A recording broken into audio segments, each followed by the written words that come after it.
Another important question that I feel dating couples should ask is, do you want to have kids? Hmm. How many children do you want to have? Yeah. When do you want to have children? What do you think about this? I love children. So imagine getting married to someone that doesn't like children. So what in that case, what do you do? So you, of course, that was a mistake. That would have been a mistake rather. So it's important you discuss, do you want to have a child or do you want to have kids? What's your perspective about family, like a big family? What's your perspective? Do you want to have a small family? Do you want to have a big family? Do you want to adopt? Do you want to adopt? I think adoption should be like, okay, what if we don't have children? What happens? What are the next steps? What are the next 8 steps? Should we adopt? Is it IVF we call it, or what kind of? Are you what open kind to of, other are you open for other options options of having children? surrogacy, IVF? I know Yes, these are extreme yeah. views, and in the Christendom, we are expecting that God would, of course, the Bible says that children are the heritage of the Lord, and the fruit of the womb is its reward. We know that God will bless you with kids, but supposing it doesn't come at the time that you're expecting, Yeah. you wait on the Lord till the end. Well, you open to adoption. Yeah. How do we fight pressure? Exactly. So let's not go How into many? those. Yeah. Let's not go into those deep. Let's talk about, do you want to have Do you kids? want to have kids? Yeah. Because So how many do you want to have? Also, Yeah, because there are some people that don't want to have kids. Yeah, I know of a. I don't want to mention it. Maybe he or she may watch, or but I don't want to mention where I met her as well. But I know of someone who told me that the only reason why she is still in our marriage is because that they decided not to have a child, and the moment more like the husband asked that they will have a child, that's to be the end. And she had been saying this right from while we were still like many years ago. Are they Christian? She's a Christian. She just said the reason, I don't know, African, yeah, Nigerian. Wow. And she said the only reason, Wow. and said they spoke about it with the partner, and she's okay with that. He's okay with that, and that is, they have been married for like about 3 years now. I guess it was just after her wedding that they married as well. So the only reason why she's still married is because they agreed not to have a child. Wow. So I understand. That's quite strange coming from an African. I've seen that here in the Western world, where you say, I'm happy with my cat or my dog, and I felt like, are you okay? Yeah. But I mean, coming from an African, or the one I know, the case that I heard of, was the fact that the lady said she just wanted to have one child. And she wanted to focus on her career. So imagine that the lady wants one child and the guy wants 6. Yeah. What will happen if they don't discuss? They had not discussed about it. Yeah. So it's important you discuss it. If you need to reach a compromise, say, okay, you want 6, I want 1. Let's do 2, or let's do 2.5. Let's not have child. I mean, you can adopt, maybe adopt the rest, or just you have one. One. I mean, or we do 3. Discuss. I think I've seen people that we need 3 children, but 2 would be biological, the other would be adopted, and they did that, and they're fine. So, just find out what works for your family, what you guys have come to agree before you even get married. Not at the point of marriage that you need to, not after you marry on your wedding night. Now discuss how many children you want to have. And when? When do you want to have it? When? Child, because sometimes the woman, maybe, I don't want them to say I'm barren, wants to have a child immediately. And the husband is saying, I'm not ready. And this thing is a psychological thing. Introducing children, coming from people that have at least one kid, I can tell you that children would change the game entirely, change the entire love relationship. So imagine that the man, it could also be the woman anyway, but imagine that the man is not psychologically ready for a child, and you are pressurizing him. That can actually disrupt the wedding. It can disrupt the marriage. It can actually break up the marriage because you suddenly got pregnant and he said, I'm not ready for this. Yes. So I think also you need to there are certain things you look at when it comes to when to have child or when to have children, looking at the other partner's age, especially the woman. The woman would always look at, if someone wants to have a child, and let's say the man said want to wait like 1 year, and the lady, maybe she's like 35 and she's like, I'm almost. So those kind of things also influence decision, so you need to also look at that. So as a man, also as a man, you need to know we need to know if you're ready to compromise and have it immediately. What if it's a woman that doesn't even have it's also, yeah, exactly. And the man is ready, so and 9 months time he was giving me a child. Yeah. So it depends. So you need to talk about it so that it won't be something that you now discuss after you've said yes, I do. Yeah, set the right expectation from the onset so that you know how to manage it even in marriage. Yeah. So asking the right question, what children you want to have, how you want to have the children, when you want to have the children, if you're open to adoption, football field, I'll be the coach. Open to adoption, all of these questions must be asked during courtship. Yes. Don't miss it. Yeah. Thank you guys for listening up to this extent. I hope you have been blessed. I hope you've learned a thing or two. We'll be wrapping up the questions very soon. We'll just take one. After this, we'll take one more, and that'll be the end of the questions dating couples should ask, and the important questions that dating couples should ask. Yeah. So another important question, or what do we call it now? Semi-final, like second to the last question that we need to ask. Dating couples should ask when they are dating is, what are your roles? What are your thoughts on roles and responsibilities in marriage? What are your expectations? I'm the man of the house. I'm the man of the Odogu of the house. So I do nothing. So I think this question would go along. Maybe we should just answer both questions together. So the other question, the final one I wanted to ask is, what important culture about your place you want us to honor? Yeah. And maybe we should look at it separately because I'm seeing another perspective. But we can take the two questions together, but we handle the roles and responsibilities first. Then we bring the culture in. Yeah. We can talk about the biblical way, right? Yeah, we can. Bible so say, okay, go ahead. The Bible say what? Husband should love your wife. Wife should submit to your husband, and that would form the foundation of your. If the man is loving, if the man is loving and show all the love that he wants to show, it will be easy for the woman to submit and do whatever she needs to do. And if the man loves the woman as Christ loves the church, it will be easy for him to support her. And if the woman is submissive, it will be easy for her to open up where she needs help and submit to the request of her husband. But maybe we should stop putting. Let's talk about. Let's make it relatable. What do you think? For me, I think you have to know that roles and responsibility is quite. People may really ignore it, but I think we shouldn't, because you may not really know so much until after you've gotten married when it comes to roles and responsibilities. So personally, I don't see any pride in doing anything in the house. Wash the plates, I do it several times. Cook, I do it several times. You cook several times? I've been cooking. Cooking since when? There are some food that... When you say several times, like on a proportion, like on a scale of 1 to 10, the way... We can't... No, you are to cook, no problem. But Who says I'm to cook? No. That's the rules and responsibilities. No, that's not the problem. It's the expectation that I will be cooking. Yes, it's my expectation, but if you want to mention how many times I've cooked in this, can you count?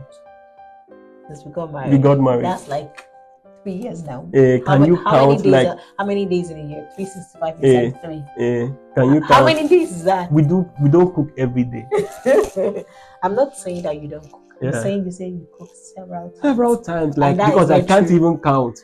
Even when we're in the UK now, you know how many times I've cooked, right? I say several times. Okay, well done. You're doing a good job. Jesus Christ. You're doing a good job. Go ahead. You know what I'm saying.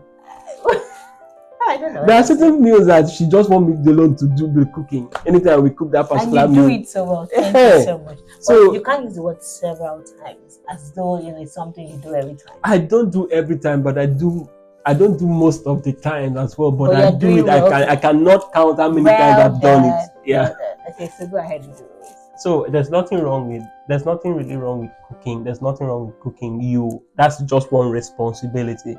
So there are some undiscussed responsibilities that we assume. If I want to, maybe they want to do some shopping, want to do certain things, I just expect that my wife would know what to do. So she has assumed that responsibility even without anyone telling her to do it. So we just grew into it. Yeah, but I think that of course home management, the bulk of home management lies with the woman. Yeah. But the reason why I'm bringing up this question, so people come into marriage with when it comes to football, is it defensive or okay, defensive mindset, like what's the other when you're attacking? Is it attack and defend? Offensive. So we have attacking, we have defending. What do you want to say? So you're entering into marriage with a warlike attitude. Okay, like because of what you've heard from people that my husband doesn't do this, you don't know what's happening in their marriages. But a preconceived notion. Yeah, but if you come into marriage with love and openness, you can discuss it. And when roles and responsibilities start to affect your marriage, it means that you guys are not going to love each other and be open to each other. Because who does the cleaning or washing really your clothes? It doesn't matter if you approach it with love. Yeah. What I would say is also important that you discuss it, because some men already have the notion that I cannot cook any meal, I cannot wash the dishes, I cannot wash the toilet. This is a woman's job. My job is to provide for the home. I've not washed the toilet yet since we came. Yeah, that's true. But I wash the clothes.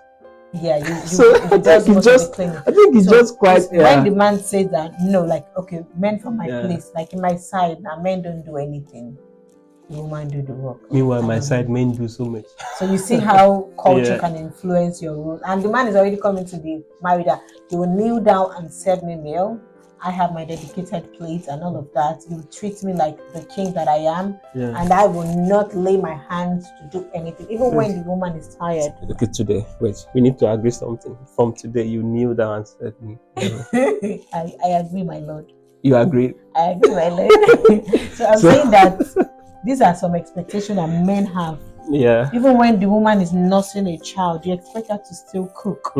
As in a woman that just had CS, you expect her to cook for your mom, to clean the house, to do a lot of things. I'm not trying to attack men. Yeah, I'm just saying that if you approach marriage from a love perspective, you understand that this woman is tired and needs support. Yeah. So, even when it comes to the bills, sharing bills and all of that, 50-50, you bring 50, I bring 50, like there really is. It shouldn't be. There should not be. Oh, I have to bring 30%. You have to bring 50%. What are the needs in the home? How can we support here? We are a team. Approach the marriage work as a teamwork. So that way, and if God blesses you, especially if you're in Africa or developing world where you can easily get a maid or get support. Exactly. It won't be an issue of who cleans the house, because you can just easily pay someone to do that and take that stress off you. The roles and responsibilities should be discussed. So if the man says, I'm never gonna cook in this house, and you're happy with that, you take it as your cross that this is my responsibility. If I can't cook, is it open to you buying food from outside too? I'm ordering meals. Because some men they want fresh meals every day. Maybe I'm just attacking the men today. Maybe you can talk from the woman's perspective. But they want fresh food every day, and they don't want to cook, and they don't want you to order food. I want fresh food every day? Except maybe you're going to be like a full-time housewife. It's important that you discuss that. Oh, on this ground, I will not be able to meet you at this point. Will it be a deal breaker? Will you be unhappy? Will it make you not to love me more? What can I do to, make up for that part?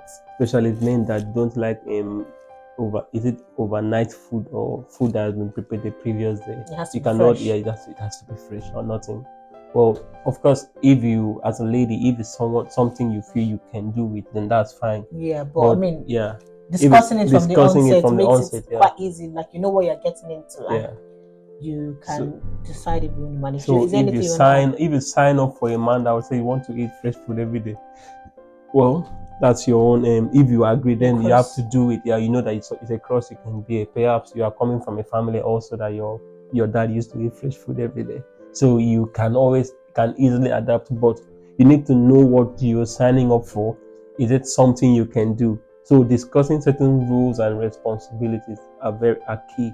Of course, there are important ones to discuss: finance, cleaning, cooking.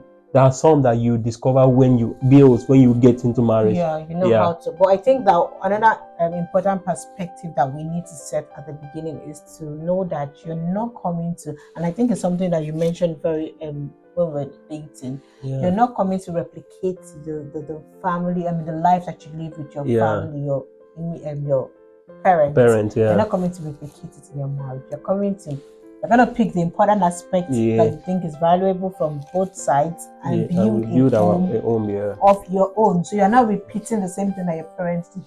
And there's the tendency to repeat the same thing because that's the background you have. That's what you grew up in. But if you come to marry with, maybe there's something that I don't like from my parents that I think we shouldn't adopt. What values can we bring into our home? What rules and rules? How can we work together as a team to make sure that we are happy and comfortable? So if that is the main aim, then it will be easy to, blend your roles and responsibilities. Act in love and respect for each other, and you will have no resentment or issues. I think this can also lead us to the cultural background, where you're coming from. The culture also important, because I was speaking with a friend from the northern part of Nigeria, and he said that where they're coming from, men don't do anything. And that is true, because I went to Benue and I literally could see the way they like when we wake up in the morning, God. You would have made like food. That everything. In fact, they're asking you, is there any clothes that is dated as a visitor? Is there any clothes that is dated? You have for the last 3 days that I stayed there, I was like, wow. Like I was like, wow. So it also almost affected their productivity, and because I could see that some of them were not going out as they were not industrious based on where I'm coming from. Because they have been more like so pampered. I'm not saying that's how it is in everyone. I'm just saying based on what I noticed. So that is how culture could affect your relationship, how you your marriage, your home. So you need to discuss where you're coming from. What are those basic things that you are going to come into this relationship with from your background? Let's understand how we can. What important culture do you think we can imbibe into our relationship? Taking note that you are from Zion. You're not from the western part of Nigeria or eastern or southern. You're from Zion. Of course you have a bearing in Nigeria or from a particular place, but the kingdom should be our guideline, our book, our model. So we are going to live like Christ, so place the biblical culture above our traditional culture. So if the culture of your place does not align with the word of God, in the sense that God said, husband, love your wife, wife, submit to your husband, that culture that you're imposing, does it show love? Does it replicate love as you dying, giving your life for your wife? So if it doesn't portray the godly attributes, the godly culture, then do away with it. There are some important culture that you can infuse into your marriage relationship. Like I know that in Yoruba culture, women genuflect to greet their elderly people. You just kneel down, and men, they prostrate. They dobale. So that one shows respect. And so it's not something like maybe you're an evil person getting married to a Yoruba person, say no, we don't. Like in the Igbo place, you just stand up and greet your father. I think mine, you had 2 hands. Yes, I remember now. So when you're greeting your elder, you greet with 2 hands. Yes. So, you cannot now say, no, I belong to Zion. You cannot. Those ones shows respect. They're not like, you don't have some maybe deeper. I think so. They don't have any negative influence over your life, so there's no point. But when you talk about maybe New Yam Festival, we don't eat yam until we have dedicated it to one God, and the wife goes to buy yam to cook. I'm like, no way, nobody's eating yam in this house because they've not observed New Yam Festival. Wow, that's true. So I feel like you should discuss this, and I know of some people that they say, okay, if the woman dies, they have to bury. Let's take the grave. God forbid you will not die in your relationship, like you die at a good old age. But you have to take the woman's corpse to her father's house and bury her in a house. It must be a built house. Really? Yeah, I know. Wow. I know of someone that has that kind of culture. And you don't mention it. God forbid you now. Maybe you die at a good old age. Now it's not causing some struggle, some what's it called now? Strife. Among your in-laws, because you didn't communicate. There's some important culture that you need to communicate and say, oh, we don't believe in this, or even communicate to your in-laws. I know that you guys have this culture. We are not going to stand by this. Yeah. If I die, please bury me abroad. Bury me where I die, or things like stuff, that. yeah. I'm not going too far, but I'm saying that it's important that you communicate important culture that you think you can adopt and the ones that you would not adopt. I think the last one I would talk about would be in some culture shapes the way you relate with the family, extended family. Yeah. There's some family that say that when you marry into the family, you marry everyone. Yeah. So you treat everyone as your husband. Yeah. You treat everyone Cook as for you them, cook for greet them. Yeah, them you like greet my them. Yeah, uncle, no matter my how husband. old they are. Yeah. So those kind of culture, you have to be very careful. You need to know what culture you're marrying into, what culture you're about to sign up into, so that you know if something you can really do with. Yeah, So and make it clear when you're not yeah, going to abide by the culture. In short, the if it's the husband, the man, yeah, make your family clear that we are not abiding by this culture, so they don't put unnecessary pressure on the woman. yes, yeah, And if it's the other way, the woman should also make it clear. yeah, that is it. And so, important questions you must ask about your culture, so you can be aware, set the right expectation, and know what you're going to offer in the end, so you don't ruin your marriage or your dating relationship. Okay, guys, so thank you so much for listening to our video. I mean, we've shared important questions that we feel dating couples should ask. And if there are any more questions that you feel we haven't touched, you want us to talk about later, put that in the comment section and we'll try to do a video about it. Thank you so much for listening and liking our video, which I believe you have done. Thank you. Sharing our videos, and leaving some comments, and also subscribing and putting on the notification button so that you can get more videos from us. And so till next time.